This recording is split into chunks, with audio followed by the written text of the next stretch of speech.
guys, it's Patty with Cook, Cut, and Create. It is Thursday, January 15th, 2026, and it's been a hot minute. I took over a year off of YouTube. I've been around, but there's a lot of stuff that's been going on in my personal life, and I am ready to say that I am back for 2026 for a newer, improved year, a year where I have zero obligations to anyone but myself.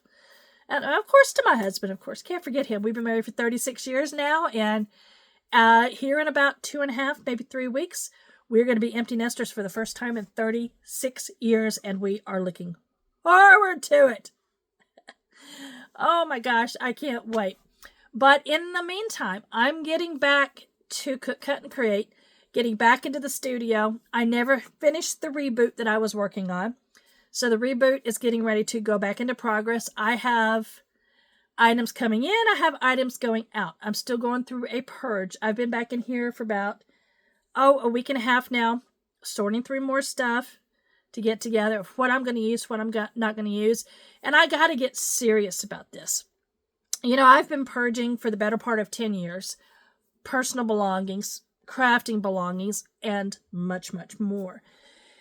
And this year, it is all about getting the studio set, getting it functional. I mean, it functions for me, but it's chaos.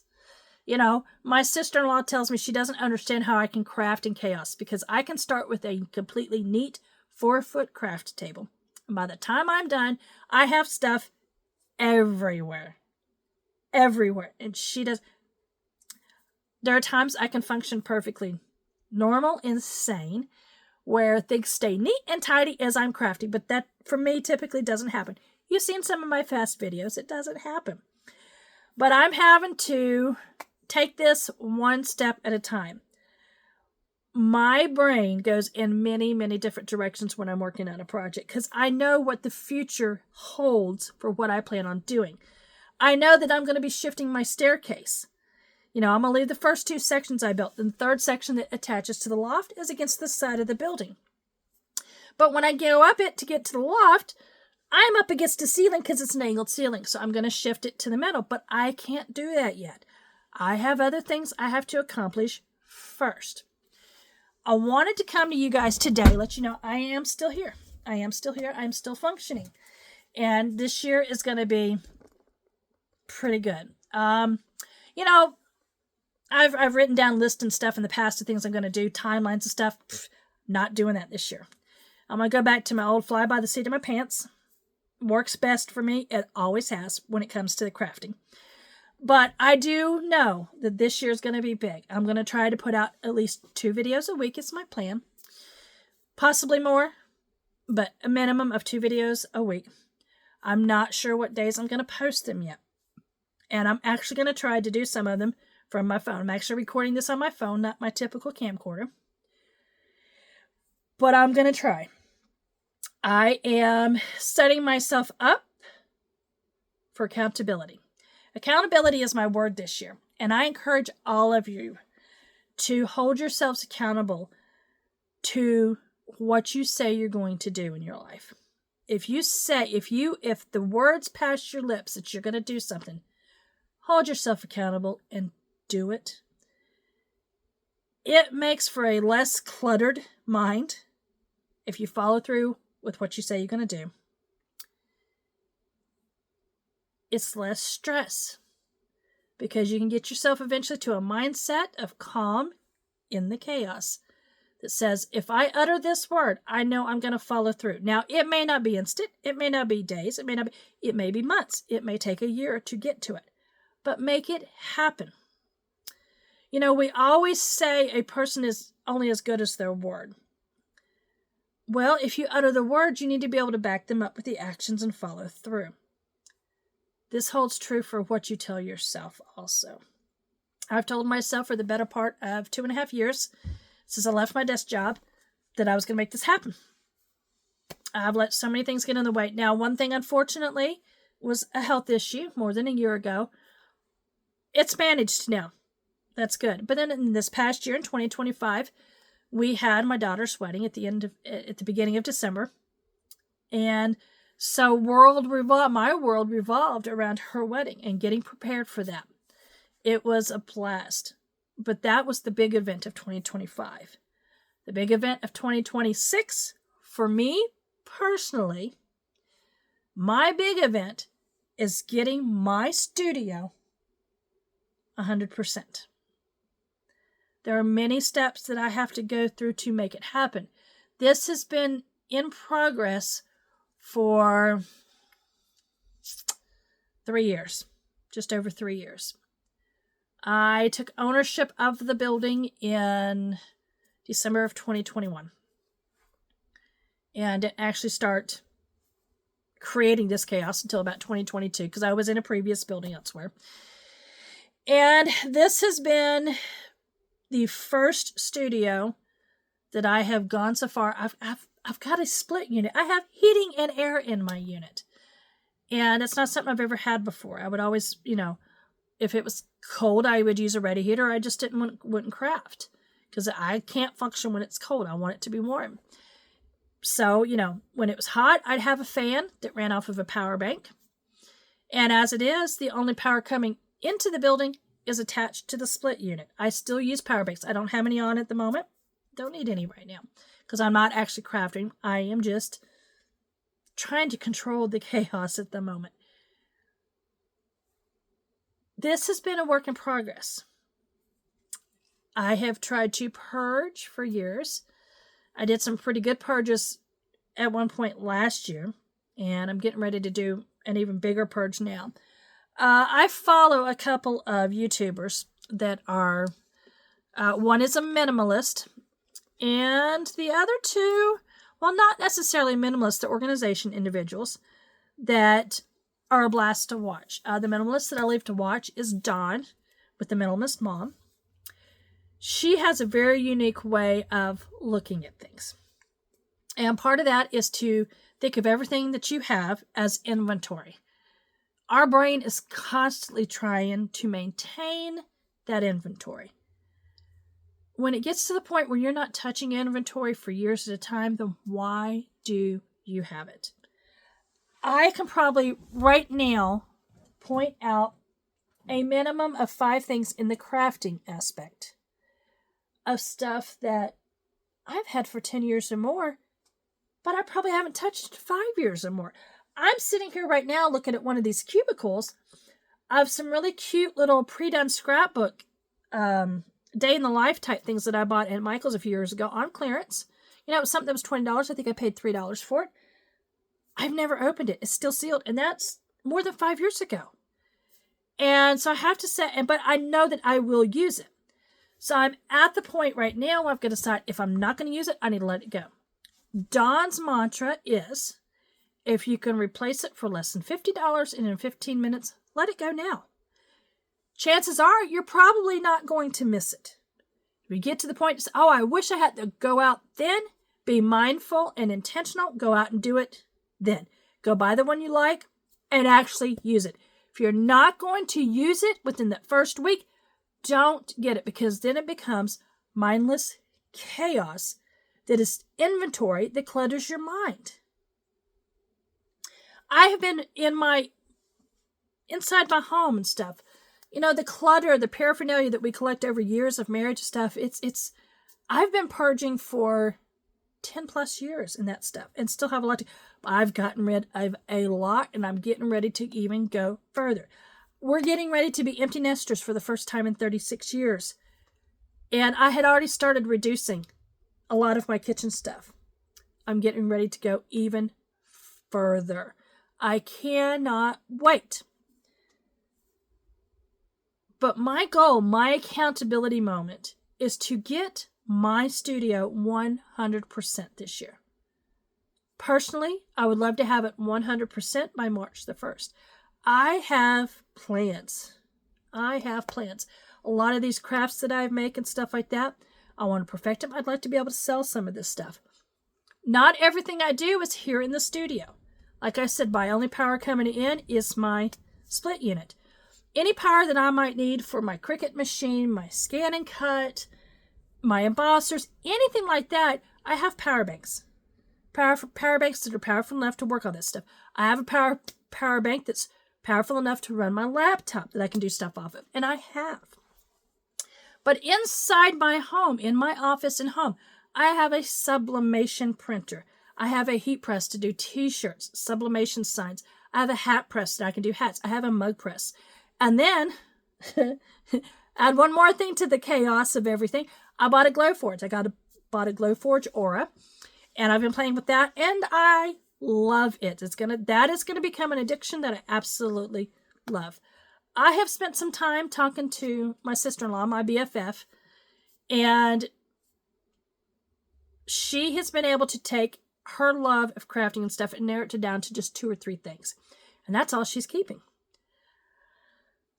I wish I could do that, but I can't. I am so varied in what I like to do.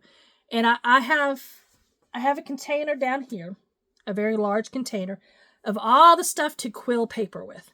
I've always been fascinated with quilling. I want to take it on later on this year. I am at the point where some of this stuff that I have is containerized. It can't go beyond a container. If it doesn't fit the container, I can't have any more of it. But there are items like the quilling. I've got Suminagashi ink, something I dabbled in a few years ago that I absolutely love. It's paper dipping. And I want to be able to play with this stuff and spend a week or two where that's the only thing I focus on to figure out if I want to continue to keep that stuff and go forward with it, or if it's not something that I want to create an inventory and manage space for, because it can take up a lot of room. I'm going to show you something. I've shown you in the past this really cool cabinet over here. This cabinet is 8 feet long, and it's got these cubbies, and they're 33 inches deep. This particular cubby right here, see all these containers? See, 2, 4, 6, 8, 10, 12, 14, 16, 18.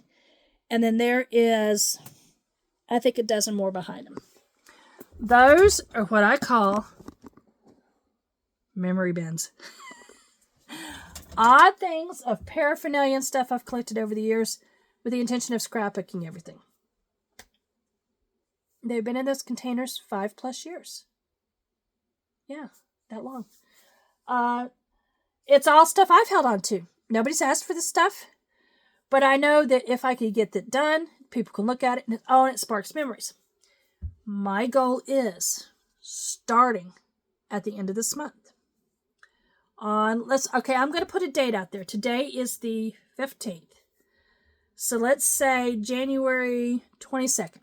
Okay? January 22nd, I'm going to come out here with the intention of pulling one of those out and dealing with everything that's in that container. That's the only thing I'm going to do. I'm not going to let myself get distracted. One of the reasons why I've never dealt with this stuff, I know I have photos to go with this stuff. And it's like, I don't want to scrapbook this stuff or do anything with it until I have all the photos. That stops now. I need to start tackling those one container at a time. Scrapbook them. Scrapbook them. Or get rid of them. The only one that knows they exist is me. My husband, my kids, nobody comes out here. It's me. So this chaos I've created. Nobody else has created it. But it's also memories and things that make me happy. So I need to figure out to keep them going. But that is what I'm going to do. My plan is to tackle them one at a time. And when I do that, I'll bring you along. One at a time. Somebody is calling me. Go away. Go away. I'm recording. Yes. And no, I don't edit my videos for the most part. But yeah. And then another cubby over here has got stuff. I've got, I do a lot of card making. Well, I used to. I haven't done it in a while, but I'm going to go back to it. And I used to buy rubber stamps all the time on big wooden blocks. Well, about 15 years ago, I pulled all of the stamps off of the wooden blocks they were on and created new stuff for them. Well, I have the wooden blocks because I have created picture holders for these. And that's something I want to get to this year and show you how it's done. Because I've done one, gave it to my sister-in-law. My brother-in-law is the one that hangs it up in his office. It's got pictures of them on it. It's pretty cool. But there's stuff I have Subway tiles to do alcohol inks on. I have a plethora of that stuff. When I was really into the alcohol inks, when I first got into them, I was constantly buying tiles when they were on clearance at Lowe's. I have tons of them. I haven't used them. It's taking up space. So I have to be more mindful of what I'm doing. Now, I do know this much. I don't just go out and buy the stuff anymore for the giggles. I don't anymore. I'm more intentional with what I'm doing. I have some stuff that I purged about 4 months ago. Don't miss it. I want to purge more. But I know I don't want to really get into the purging until I get this rolling toolbox that's going to come in. It's going to hold all of my Sizzix die cuts and probably a few other things. I have a really pretty lavender toolbox that I bought, a rolling toolbox, that all my paint supplies are in. And every drawer is painting supplies.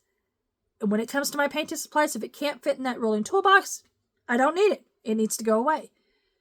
I have a 7-foot crafting table on wheels and adjustable in height that's coming in about a week or so. I am so ready for that. And that's going to help me even more. There's a lot of things that I've done out here that I liked. But at this point, I know I can make it better. And that is the goal. But I'm long-winded. I've gone off on the tangent. That's how it goes.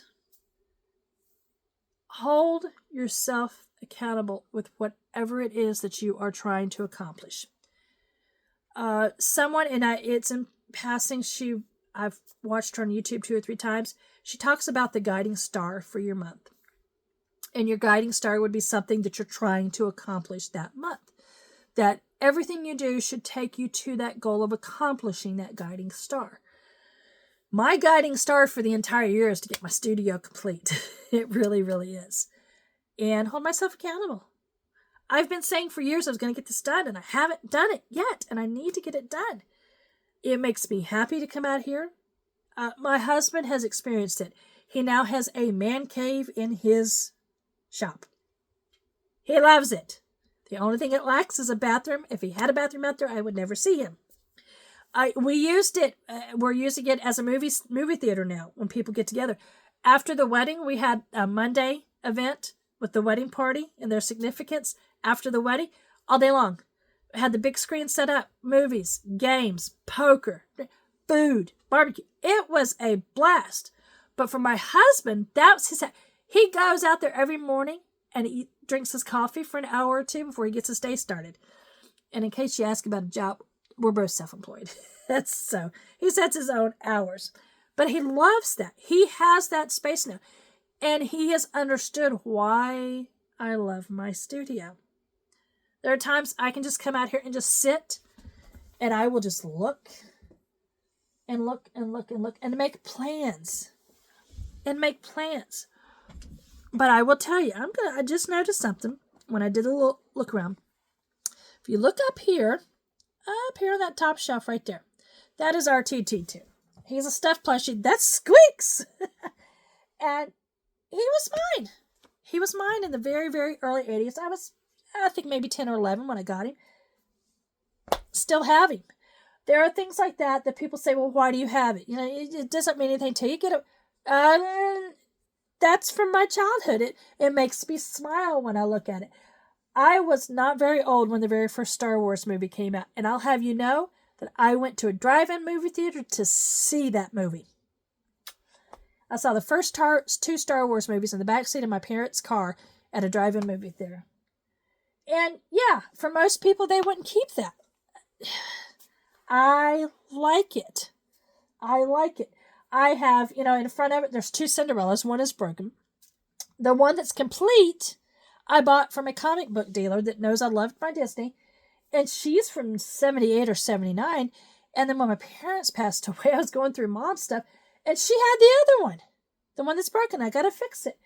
I don't know where it came from. But it makes me happy. 20 years, I'll probably get rid of it. Who knows? But, okay, a great example of having stuff for 10 years or more and you've never used it. A little bit further up on that shelf. Tucked in the back at the top of this shelf, right up here, is a bookbinding machine. It's called a Your Story machine. I bought that brand new, paid full price for it. I have all the stuff to bind everything. I have it all.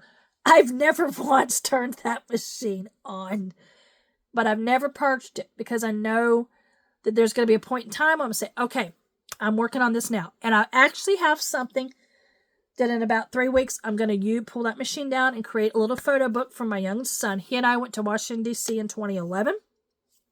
15 years ago, folks. 15 years! It's been in the back of my mind to do this. And I had him go. I printed the photos out about 2 years ago. Had him go through them, pull the photos he wanted, and I'm going to take and make a little book for him. Yeah. Talk about procrastination and never getting anything done. Wow. But it's accountability. There's another organization woman, Dana K. White from Slob Comes Clean. She's on YouTube. Just look up Dana K. White.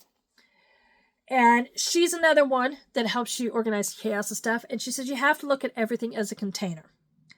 What do you want to put in that container? And if it can't fit in the container, you can't keep it. Or if you want to keep it, what are you going to get rid of in that container to keep what you're wanting to keep? That's another way to look at it. Then there's someone else, Cass from Clutterbug. She is my go-to lady anymore. Cass is so relatable. So relatable. She has anecdotes at the end of her videos. So don't ever click out of a video when she goes goodbye, because she'll always have something at the end, some type of anecdote that makes you hilariously laugh. And she is the queen of taking on too much. Wow. She has a story. But they all three have given me new outlooks on everything I'm trying to accomplish. And sometimes they'll be in your head when you're trying to do stuff, and that's good. But I'm trying to make sure that my voice is also in my head when I'm trying to do this stuff and say accountability. Hold yourself accountable for what you're saying. So that if I say I'm going to do something, once I accomplish it, I can check it off my mental checklist and say, that's good, I succeeded. I did that for myself, and so I should feel good. That's what it's going to be about, guys. This year, accountability. Accountability, accountability, accountability, and success for your future. So, yeah, I haven't crafted anything. I've just come out here and blab, blab, blab, blab, blab. That's what I do a lot. And you're seeing my face. But, guys, I'm going to let you go. I'm going to go in. I'm going to make myself some lunch. And then I'm going to come out here and I'm clearing off this table. I'm going to deal with this table. Because I sat here in August and September creating my daughter's wedding invitations. Everything is still sitting here. Nothing has been dealt with. It is a disaster. So if I can get this cleaned off and deal with it, because I do know there's 3 things on here right now that I know I'm going to purge. I've held on to them for a very long time. They've been successful in what I've done, but I already know mentally I'm going to change them. And so I'm going to pull these things off of this desk and purge them. I got to go ahead and put the stuff that's in them away, and I know where there's going to go, so that's going to be easy. But yeah, so today, my accountability for today, clean off the main crafting table. And I'll have that accomplished, hopefully, before 5:30 this evening. It's bad, guys. It's bad. So, guys, I'm going to let you go. Figure out how to get this put up on YouTube from the cell phone. This will be the first time I've accomplished that, because normally I'm using a camcorder. Lots of things coming. Lots of things coming. I've got Valentine's Craft coming up. If you follow me over on Instagram, Cook, Cut, and Create, I put a couple snippets out this morning. My Christmas tree is still up. It makes me happy. And I want to make myself happy this year and hold myself accountable. 2 very important things for this year for me going forward. But yeah, my Christmas tree is going to stay up all year long this year. 12, 13 years ago, I kept it up until the end of July and decorated for the various holidays. But my Christmas ornaments and everything are still on the tree. I must take them down probably tomorrow and then decorate it for Valentine's Day. So, sometime in the next few days, I'm going to do a Valentine's craft and share it with you guys. I have no idea what it's going to be. I kind of, in my brain, sort of know what I'm going to do, but I'm not 100% sold. So, until next time, guys, figure out what you want to do for yourself this year and hold yourself accountable to it. The world is madness right now. We need to center ourselves before we can deal with anything else. And hold yourselves accountable for what you're going to do this year. Make yourself happy. So until next time, guys, love yourself, believe in others, and inspire those around you. See you next time.